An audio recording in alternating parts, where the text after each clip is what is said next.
collective Muslim rage first reared its head in the U.S. in 1993 with the bombing of the World Trade Center in New York. For more than 20 years prior to the bombing, Islamic radicalism quietly festered, boiling over with the Trade Center bombings and then the climactic events of September 11, 2001.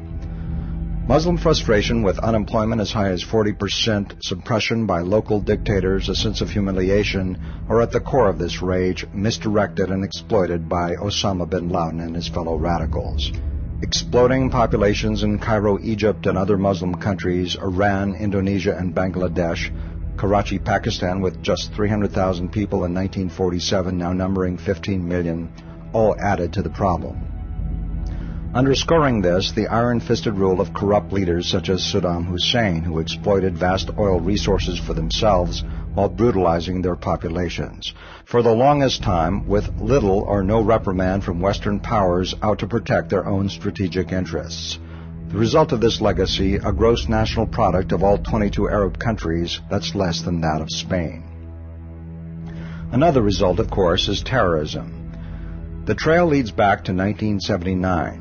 Various creative efforts that year suggested the horror to come. The movie, time after time, portrayed the notorious Jack the Ripper at the height of the sexual revolution as the U.S. teeters on the brink of nuclear annihilation. Another 1979 film, Apocalypse Now, served as both a metaphor for what happened to the U.S. in Vietnam and a journey into the darkness of the human psyche.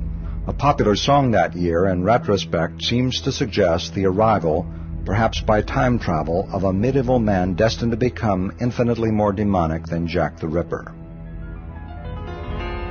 First I was afraid, I was petrified, kept thinking I could never live without you by my side. But then I spent so many nights thinking how you did me wrong, and I grew strong, and I learned how to get along. In reality, of course, Osama bin Laden was not plucked by a time machine from the dark corners of history.